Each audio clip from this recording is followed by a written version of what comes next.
Hello दोस्तों, पवन teaching centre में आपका स्वागत है। पेन पेपर हाथ में है और 10वां के अर्थ बुक यानी कि सिविक्स के या राजनीतिक शास्त्र के बुक साथ में, तो बन रहे पवन टीचिंग सेंटर के साथ पढ़ते रहिए, आगे बढ़ते रहें।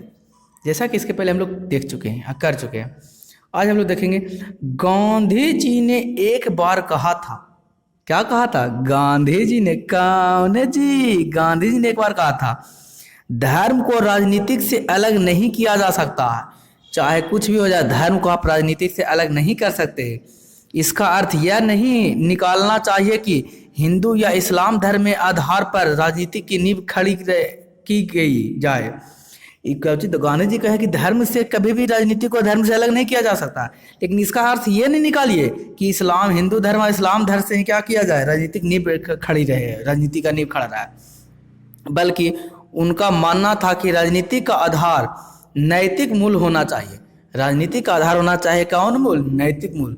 और राजनीतिक धर्म द्वारा स्थापित मूल्यों से निर्देशित होना चाहिए। और राजनीति जो है धर्म द्वारा निर्देशित स्थापित मूल्यों से निर्देशित होना चाहिए। धर्म के द्वारा ही जिस तरीके से धर्म चलता है उसके हिसाब से हमको राजनीति को लेकर जाना चाहिए।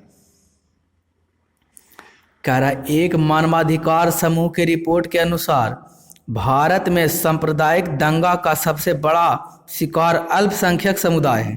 अगर देखा जाए, कहा कि एक रिपोर्ट आया, मानवाधिकार रिपोर्ट आया, इस रिपोर्ट के अनुसार क्या है? सांप्रदायिक दंगे। कौन दंगे? सांप्रदायिक दंगे। सबसे बड़ा शिकार अल्पसंख्यक समुदाय है।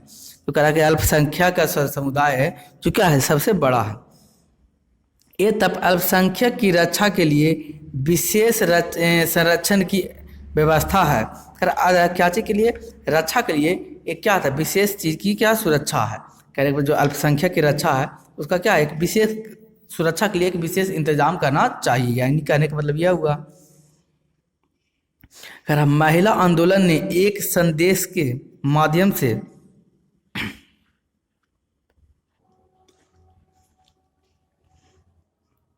तीसरा पॉइंट में देखिए क्या करा। महिला आंदोलन ने एक संदेश के माध्यम से यह स्पष्ट करने की कोशिश किया है कि सभी धर्मों में पारिवारिक कानून महिलाओं के साथ भेदभाव रखती है। जितना भी है जो सब क्या करती है? महिलाओं के साथ सभी जितना भी कानून है जो सब महिलाओं के साथ क्या लगती है? भेदभाव रखती है। अर्थात पारिवारिक कानून के उपलब्ध पुरुषों की तरफ ज़्यादा झुका हुआ है। जो परिवार है जो पुरुषों की तरफ ज़्यादा झुका हुआ है, यानी कि जो प्रधानता, सारा चीज़ पुरुषों का प्रधानता मिला हुआ है। इससे महिलाओं के असुरक्षित शोषण तथा अत्याचार के गुंजाइश अधिक है। यही कारण है कि महिलाओं के अत्याचार क्या होते जा रहा है? बढ़ते जा रहा है। ये तब ऐसा कानून में संशोधन होना चाहिए। यही कानून में क्या करने के लिए कर रहा है? संशोधन करने के लिए कर रहा है। परंतु कोई भी दल इसके लिए तैयार दिखाई नहीं पड़ता है। और कोई भी दल है इसके लिए क्या नहीं पड़ता है? तैयार दिखाई नहीं पड़ता है। ये सारी बातें धर्म और राजनीति से जुड़े हुए हैं। जितना बातें हैं सब बातें जो धर्म और राजनीति से जुड़े हुए हैं। क्या ऊपर लिखित बातों पर गौर करने के बाद ऐसा लगता है? क्या इस सारे बातों के लिखित जो है गौर करने के बाद क्या ऐसा लगता है कि धर्म एक गंदा विचार है? धर्म में क्या है? गंदा विचार। देखने से लगता है कि धर्म ही जो है क्या है? एक गंदा विचार है और इसे राजनीतिक में से दूर रखना चाहिए। अरे धर्म को क्या चीज? राजनीति से क्या रखना चाहिए? दूर रखना चाहिए। वास्तव में विभिन्न धर्मों के अच्छे विचार, आदर्श तथा मूल्य का समावेशी राजनीति से ही हो तो देश का कल्याण होगा। अगर हो जाए जो विभिन्न प्रकार के धर्मों का विचार, आदर्श जो है, मूल्य है, जो सब समावेशी राजनीतिक हो, यानी कि राजनीतिक के लिए ही हो। ये नहीं कि धर्म के राजनीति हो, ऐसा नहीं। सिर्फ धर्म राजनीति हो, ठीक है, अच्छी बात है, लेकिन समाज से सभी के समान दिशाओं को देखने के लिए राजनीति हो, तो ये अच्छी बात है। कौन नीति? राजनीति। इसकी भूमिका अहम हो सकती है। राजनीति के अगर देखा जाए तो इसकी भूमिका क्या हो सकती है? अहम हो सकती है। हर व्यक्ति को एक धार्मिक समुदाय के तौर पर अपनी जरूरतों, हितों तथा न्याय संगत मांगों को राजनीति में जोर शोर से उठाने का अधिकार होना चाहिए। राजनीतिक सत्ता को इस पर विशेष ध्यान देना चाहिए। राजनीतिक सत्ता को जो भी इसमें है इस पर विशेष ध्यान देना चाहिए। परंतु प्रहरी के तौर पर राजनीतिक सत्ता को यह भी देखना चाहिए कि कोई धर्म किसी के साथ भेदभाव तो नहीं कर रहा है। इसके साथ यह भी देखना चाहिए सभी को कि कोई ऐसा धर्म तो नहीं है जो किसी के साथ भेदभाव कर रहा है, या किसी पर अत्याचार तो नहीं कर रहा है, या किसी पर अत्याचार भी नहीं करना चाहिए। अर्थात इस तरह के कामकाज का निषेध राजनीतिक में आवश्यक है। इसी प्रकार के जो भी कामकाज होना चाहिए, कौन काज, काम काज, कौन नीति, राजनीति कौन चीज है, आवश्यक, कौन यक है, आवश्यक है।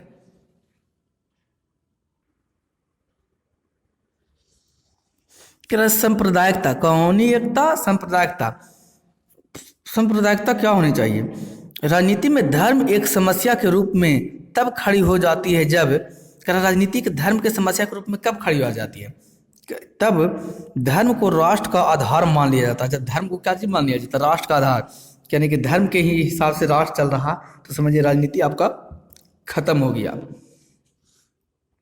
धर्म को राष्ट्र का कौन आधार कौन लिया जाता है? मान लिया जाता है। तो समझिए आपका जो धर्म हो गया, जो क्या हो गया? समाप्त हो गया, दहीन हो गया, खत्म हो गया।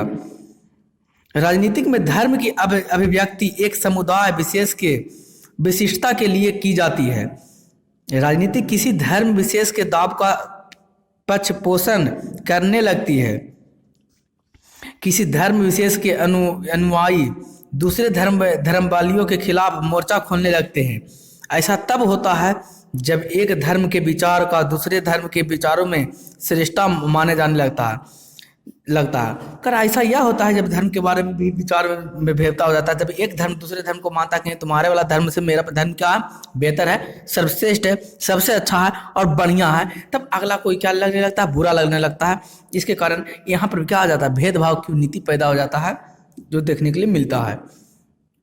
एक धार्मिक समूह अपनी मांगों को दूसरे समूह के विरोध में खड़ा करने लगता है। अगर देखा जाए तो एक धार्मिक जो होता है, जो दूसरे समूह में क्या करने के लिए, विद्रोह करने के लिए मानकर खड़ा हो जाता है कि हम वहां पर विद्रोह करेंगे।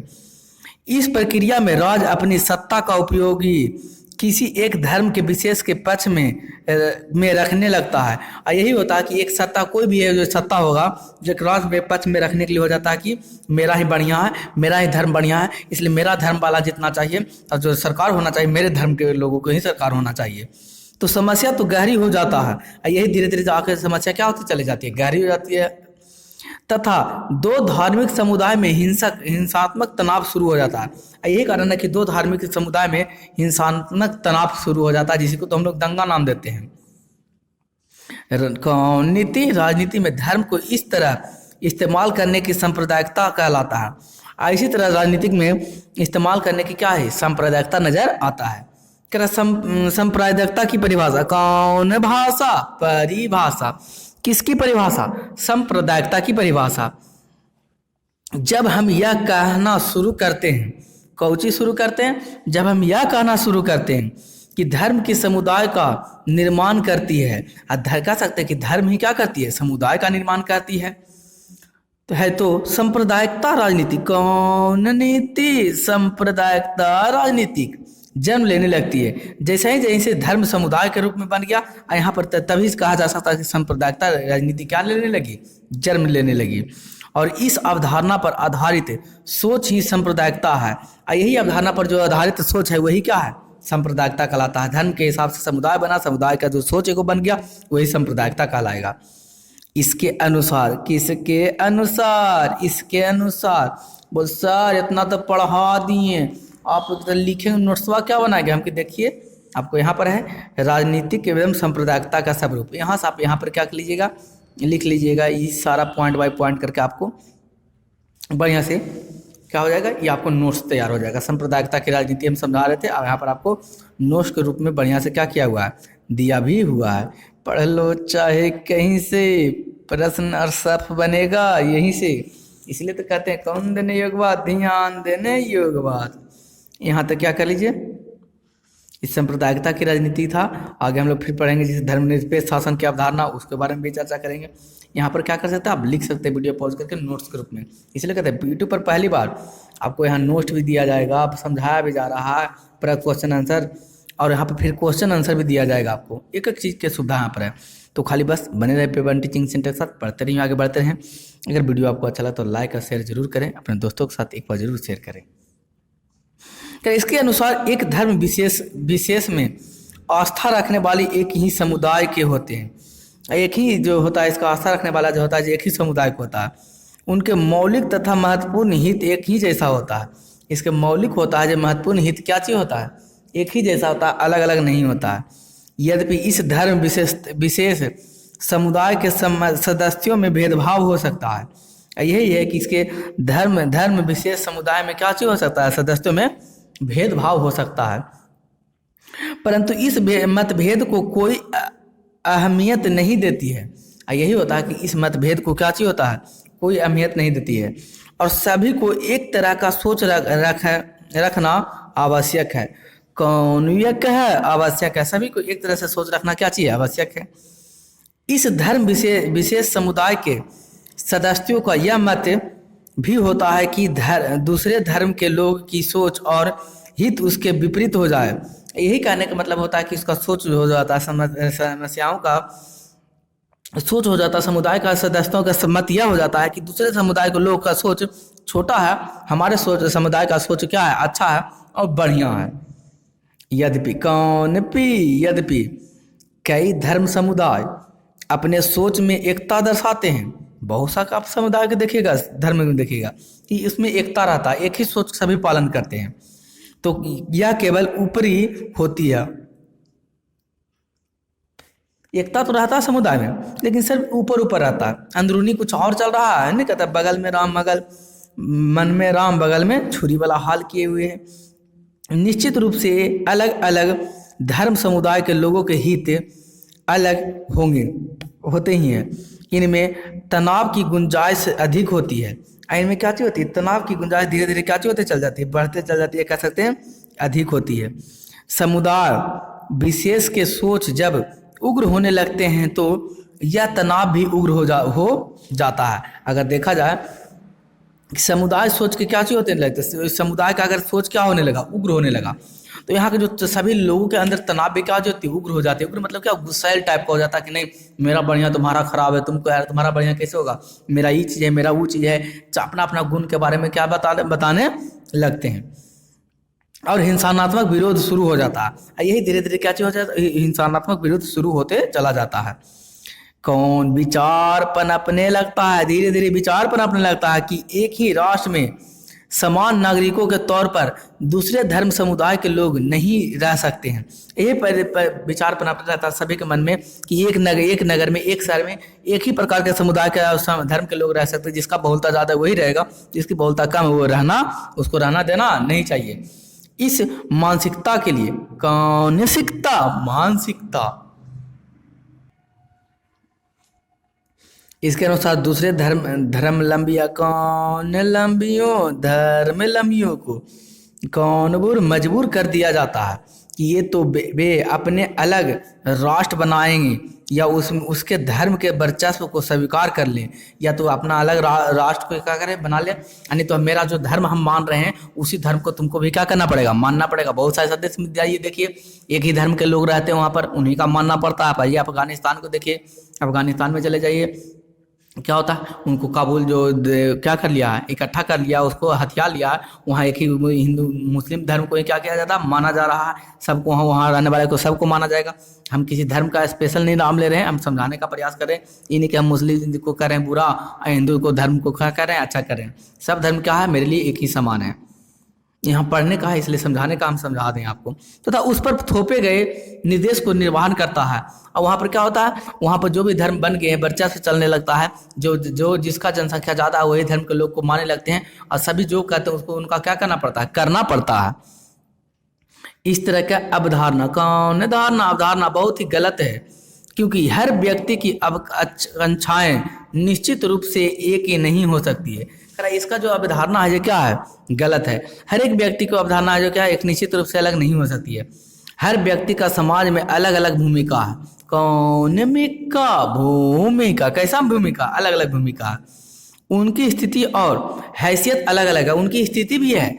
हर एक समुदाय का अलग अलग स्थिति है, अलग अलग हैसियत। कोई ज़्यादा अमीर है, कोई ज़्यादा गरीब है, कोई बीचे में अटके हुए हैं। उनका विचार अलग अलग है और उनका विचार भी क्या है, अलग अलग है। उनके विचार की अभिव्यक्ति भी अलग अलग हो सकती है। यही कारण है कि उनके विचार की अभिव्यक्ति भी क्या हो सकती है, अलग अलग हो सकती है। ये तब एक धार्मिक समुदाय के लोग द्वारा दूसरे धर्म के अनुयायियों पर आक्रमण कर देना, यही होता है कि एक समुदाय के लोगों द्वारा दूसरे धर्म के अनुयायियों पर क्या कर देना, आक्रमण करना, यानी कि दूसरे धर्म के जो मानता है उस पर आक्रमण कर देना, इसी तो दंगा हो जाता है। उनका विरोध करना, और क्या हो सकता है, विरोध भी करेंगे तो तुम जो काम कर रहा हो नहीं काम करो, अथवा उसका देश से बाहर करना बिल्कुल ना तो तार्किक है और न ही न्याय संगत है। यही कारण है कि ना तो उसको देश से बाहर हो जाना न तो तार्किक है, या कह सकते नहीं न्याय संगत है। ये तब एक धर्म में जुड़े सभी लोग को किसी गैर धार्मिक संदर्भ में एक करके देखना उस समुदाय का विभिन्न आवाजों, अवधारणाओं तथा विचारों का दमन करती है। यही कारण हो के देख सकते हैं, इससे पता चलता है कि अगर एक धर्म से हैं, एक विचारों से हैं और आपका बड़ा धर्म है, यानी कि आपकी बहुलत संख्या ज़्यादा है, जो आपको जो जिस धर्म को मान रहे हैं, वो क्या कहता है, छोटे जिसमें जो धर्म मानने वाला की संख्या कम है उसको क्या कहते हैं, अपना दमनकारी नीति चलाते हैं, उसको चाहते हैं दबाने के लिए, उसको गैर धार्मिक के संदर्भ के में नीचे दिखाना चाहते हैं। हर एक स्थिति में उसको क्या चाहते हैं कि वो धर्म वाला क्या माने नहीं है, हट जाए। क्या ऐसा संभव है? नहीं, ये तो हमें राजनीति नहीं सिखाती है। अला करा कौन नीति राजनीति, कौन प्रायिकता सांप्रदायिकता के कौन रूप सब रूप, करा हम प्रत्येक दिन, कौन दिन तो सर प्रत्येक दिन सांप्रदायिकता की अर्थव्यवस्था देखते हैं, हम डेली देखते हैं, किसी न किसी समुदाय के में भेदभाव देखते हैं, कहीं न कहीं देखने को मिलता है, महसूस करते हैं। यथा धार्मिक पूर्वग्रहण, परंपरागत धार्मिक अवधारणाएं एवं एक धर्म को दूसरे धर्म से श्रेष्ठ मानने की मान्यता। कह यही होता है कि हम धीरे धीरे क्या जो होते हैं, अपने धर्म को क्या मानने लगते हैं, अगला धर्म वाले खुद हम अपने आप को श्रेष्ठ मानने लगते हैं कि मेरा धर्म क्या सबसे अच्छा है, बेहतर है। लेकिन ऐसा देखने के लिए नहीं मिलना चाहिए। Religion produces story types of religion communities and believe in the subsidiarity of one's region over the others religion। हालांकि ये सारी चीज़ें बिल्कुल साधारण की ही सी बात है। अगर जितना भी हम लोग पढ़े हैं तो कोई बड़ी बात नहीं, इसमें नॉर्मल बात है। जहाँ कहावत है कि जहाँ बर्तन रहेगा वहाँ धर्म बनेबे करेगा, उसी प्रकार जहाँ धर्म वाले लोग रहेंगे कुछ तो तनाव रहबे करेगा। जब एक घर में आप देखते होंगे कि आप भाई बहन होंगे, उनमें भी तो तनाव बढ़ते जाता होगा या तनाव बढ़ते रहता होगा। तो क्या सभी धर्म वाले लोग के जब अलग अलग धर्म के लोग होंगे, अलग अलग समुदाय के लोग होंगे, अलग अलग जगह के लोग होंगे, उसमें तो भी तो क्या चीज़ होता है, थोड़ा बहुत मतभेद रहेगा। तो ये कोई बड़ी बात नहीं है, तो क्या साधारण बात है। परंतु यह सोच हमारा अंदर बैठा है। लेकिन हमारा सच सोच अंदर क्या है, हमारे अंदर क्या बैठा हुआ, हमारे अंदर सोच बैठा हुआ। ये तब यह भी सांप्रदायिकता का एक रूप है। जो हमारे अंदर कोई भी चीज़ का सोच बैठ गया, वो भी कह सकते एक तरह से सांप्रदायिकता का क्या है, रूप ही है। क्या है सांप्रदायिकता की सोच? प्राय कौन राया, प्राय कौनिकता सांप्रदायिकता अपने धार्मिक कौनदायक समुदाय का प्रमुख राजनीतिक में बरकरार रखना चाहता है। यही होता है कि राजनीति में क्या चीज होने लगता है, बरकरार रखना चाहता है।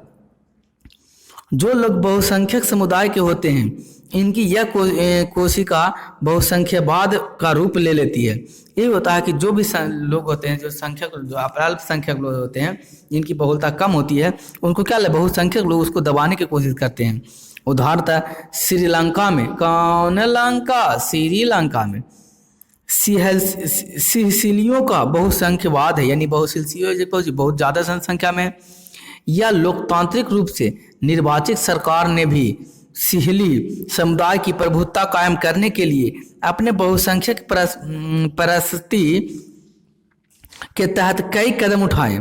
यहाँ पर भी देखा सरकार ने भी यहाँ क्या किया, देखा कि श्रीलंका में क्या है, सिहलियों जो ज़्यादा जनसंख्या है, जिसके कारण उनके लिए एक अलग कदम उठाया। यह था 1956 में सिहली को एक मात्र राजभाषा के रूप में घोषित कर दिया। लीजिए क्या हो, ज़्यादा लोग यहाँ पर बोलते थे, वाओ तो ऐसा तो नहीं, और दूसरा भाषा नहीं बोलते थे, लेकिन सिहली को एक बोल दिया गया कि राजभाषा के रूप में लिया जाएगा। करब कौन विश्वविद्यालय और कौन कार्य सरकारी, कौन रिया नौकरियों में सिहलियों को प्राथमिकता देना, बौद्ध धर्म के संरक्षण हेतु कई कदम उठाना आदि। करा क्या चीज यही हो गया कि सिहलियों का क्या चीज देने लगा, आरक्षण मिलने लगा। लीजिए। आरक्षण के साथ साथ बौद्ध धर्म के संरक्षण हेतु कई कदम उठाए जाने लगे।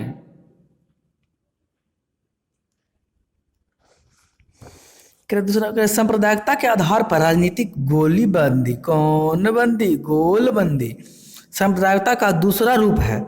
इस हेतु पवित्र प्रतीकों, धर्म, गुरुओं और भावनात्मक अपील आदि का सहारा लिया जाता है। यही कारण है कि सभी चीज का इन लोगों का क्या लिया जाता है, सहारा लिया जाता है। निर्वाचन के वक्त हम अक्सर ऐसा देखते हैं, निर्वाचन के समय हम अक्सर ऐसा देखते हैं, किसी खास धर्म के अनुयायी से किसी पार्टी विशेष के पक्ष में मतदान करने की अपील कराई जाती है। कर हमेशा देखने के लिए मिलता है किसी खास धर्म के लोगों को, क्या अनुयायियों को, उनको बारे में बोला जाता है कि पार्टी के आप मतदान कीजिए। जैसे आप देखते होंगे भारत में भी आने वाला है, इलेक्शन आने वाला है, तो बहुत सारे क्या कीजिए देखिएगा, जो साधु संत होंगे वो भी इलेक्शन का प्रचार करेंगे। क्यों? क्योंकि उनके समुदाय में मानने वाले लोग क्या है, जनसंख्या उनकी ज़्यादा है। और जब उनकी मानने वाले की जनसंख्या क्या है, ज़्यादा है, तो क्या होगा, तो उनको लोग वोट क्या होगा, ज़्यादा मिलेगा। यही तो सांप्रदायिकता राजनीति हुआ। तीसरा पॉइंट में कह रहा, और अंत में सांप्रदायिकता का अभाव रूप तब हम देखते हैं जब संप्रदाय के आधार पर हिंसा, दंगा और नरसंहार होता है। और सांप्रदायिकता का सबसे खराब यह देखने को मिलता है जब दंगा हो जाता है, लोग मारे जाते हैं, नरसंहार होता है, लोग मारे चल जाते हैं लोग। विभाजन के समय हमने इस त्रासदी को झेला है। आज जब भारत और पाकिस्तान का विभाजन हो रहा था, इसमें भी हम इस त्रासदी को क्या किए, नरसंहार को देखे हैं, झेले हैं। आज़ादी के बाद भी कई जगहों पर बड़े पैमाने में सांप्रदायिकता हिंसा हुआ। आज जब हमें आज़ादी मिल गया, उसके बाद भी कई बड़े पैमाने पर हमारे देश में क्या चाहिए, सांप्रदायिकता दंगा देखने के लिए, हमको हिंसा देखने के लिए हमें मिला। करा धर्मनिरपेक्ष की शासन की अवधारणा क्या है? क्या है धर्मनिरपेक्ष, इसका अवधारणा क्या है, जिसके बारे में हम लोग चर्चा करेंगे। कह रहा, हमारे संविधान निर्माताओं को सांप्रदायिकता के इस भयावह चेहरा की परिकल्पना पहले से ही थी। ये तब भारत में शासन का धर्म निरपेक्ष मॉडल चुना गया, हमारा देश धर्मनिरपेक्ष देश बना। यही कारण हुआ कि धीरे धीरे हमारा देश कैसा बना, धर्मनिरपेक्ष, यानी कि कोई भी धर्म को नहीं माना, सब धर्म को मानेगा। यार हमारा संविधान धर्मनिरपेक्ष समाज की स्थापना हेतु अनेक उपलब्ध किए गए हैं। हमारे समाज में धर्मनिरपेक्ष होना चाहिए, इसके लिए बहुत सारे कदम उठाए गए हैं। पहला, हमारा देश में किसी भी धर्म को राजकीय धर्म के रूप में स्वीकार नहीं किया जाएगा। हमारे देश में कोई भी धर्म हो, हिंदू हो, मुस्लिम हो, सिख हो, ईसाई हो, बौद्ध हो, किसी भी धर्म को राजकीय धर्म के रूप में स्वीकार नहीं किया जाएगा। श्रीलंका में बौद्ध धर्म, पाकिस्तान में इस्लाम धर्म, देखो अभी समझा रहे थे, ये दिया हुआ। श्रीलंका में बौद्ध धर्म को मानते हैं, पाकिस्तान में इस्लाम धर्म को मानते हैं, इंग्लैंड में ईसाई धर्म को मानते को दर्जा दिया गया है। इसके विपरीत भारत का संविधान किसी धर्म को विशेष दर्जा नहीं दिया गया। लेकिन देखा जाए तो क्या, भारत में श्रीलंका में बौद्ध धर्म को दर्जा मिल गया, पाकिस्तान में इस्लाम धर्म के हिसाब से देश बना, इंग्लैंड में ईसाई धर्म के हिसाब से देश बना। लेकिन भारत में कोई भी देश का दर्जा प्राप्त नहीं हुआ, कोई भी धर्म का प्राप्त नहीं हुआ कि इस धर्म के हिसाब से भारत बनाया जाए। तो ये क्या है, एक बड़ा कदम है। किसको उठाने के लिए? सांप्रदायिकता को खत्म करने के लिए, धर्मनिरपेक्षता को खत्म करने के लिए। संविधान में हर नागरिक को यह स्वतंत्रता दी गई, संविधान में, हमारे संविधान में हर एक नागरिक को यह स्वतंत्रता दी गई है कि अपने विश्वास से वह किसी भी धर्म को अंगीकृत कर सकते हैं। आपको जो विश्वास लग रहा है, जो धर्म में विश्वास है, उस धर्म को क्या कर लीजिए, आप स्वीकार कर लीजिए। इस आधार पर उसे किसी अवसर से वंचित नहीं किया जा सकता। यही नहीं कि आप क्या कीजिएगा, आप दूसरा धर्म को स्वीकार कर लीजिएगा तो आपको बहुत सारी चीज़ों से वंचित कर दिया जाएगा, ऐसा नहीं होगा। प्रत्येक धर्मावलंबियों को अपने धर्म का पालन करने अथवा शांतिपूर्वक ढंग से प्रचार करने का अधिकार है। हमारे संविधान क्या दिया, अधिकार दिया कि कोई भी धर्म से आप बिलोंग करते हैं, वो धर्म को आप मानिए, प्रचार करना, प्रचार कीजिए, उसके बारे में नाटक करना, नुक्कड़ करना, जो करके दिखाइए, लेकिन कीजिए, उसमें कोई भी रोक टोक नहीं हमारे धर्म के हिसाब से है। इस हेतु वह शिक्षण संस्थाओं की स्थापना और संचालित कर सकता है। और चाहे तो आप शिक्षण धर्म की स्थापना कर लीजिए, संचालित कीजिए, आप स्कूल खोल दीजिए कि हाँ यही धर्म का स्कूल पढ़ाया जाएगा, उसके लिए कोई दिक्कत नहीं, लेकिन आप राज के हिसाब से नहीं धर्म मान सकते हैं।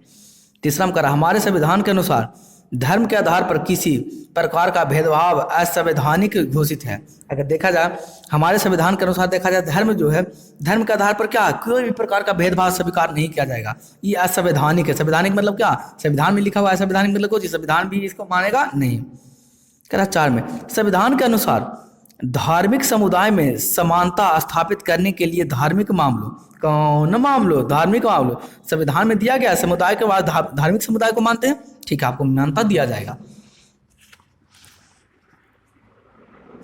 में भी दखल दिया जा सकता है यथा छुआछूत की इजाजत शासन नहीं देता है। क्या अब धर्म मानिए, कोई दिक्कत नहीं, समुदाय मानिए, ठीक नहीं, लेकिन उस समुदाय में धर्म में आप छुआछूत मानिएगा, ये संविधान को मंजूर नहीं है। ये संविधान में दिया गया कि आप छुआछूत को इजाजत नहीं शासन मानता है, आप छुआछूत मानिएगा तो कोई भी धर्म रहे वो धर्म को क्या कर दिया जाएगा, नहीं माना जाएगा।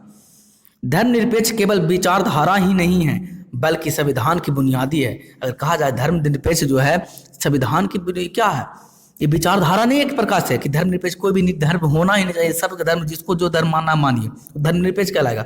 ये कि संविधान का बुनियाद है, जबकि सांप्रदायिकता भारत की बुनियाद अवधारणा की एक चुनौती है। अगर देखा जाए जो सांप्रदायिकता है जो भारत की एक बुनियादी अवधारणा है, फिर भी उसमें क्या चुनौती देखने के लिए मिल रहा है। पढ़ लो चाहे कहीं से समझ में आएगा, यहीं से प्रश्न भी बनेगा, यहीं से। इसलिए कौन धनी योगवाद, ध्यान धनी योगवाद कौन लड़ है, तो आंसर क्लियर है। दोस्तों अगर ये वीडियो आपको अच्छा लगता है तो लाइक कर दीजिए, दोस्तों के साथ शेयर कर दीजिए। अगर आप इस चैनल पर पहली बार हैं तो चैनल को सब्सक्राइब करिए। बन रहे पावर टीचिंग सेंटर के साथ पढ़ते रहिए, आगे बढ़ते रहें। अंत में मैं आपको यही कहूँगा, आगे अगला क्लास में हम लोग देखेंगे, अगला क्लास में पूरा चैप्टर खत्म हो जाएगा, फिर हम इसको क्वेश्चन आंसर हम लोग करेंगे। तो अब मैं आपको यही कहूँगा, छोटे के प्यार दे, बड़े को सम्मान करें, अपना व्यक्तित्व इस तरीका से काम रखें कि आपके साथ रह रहे स्त्री भी सुरक्षित महसूस कर सके। तो अंत तक आपका वीडियो देखने के लिए धन्यवाद। बने रहे पावर टीचिंग सेंटर के साथ पढ़ते रहें, आगे बढ़ते रहें। अंत में एक बार पढ़ लो चाहे कहीं से समझ में आएगा, यहीं से PTC।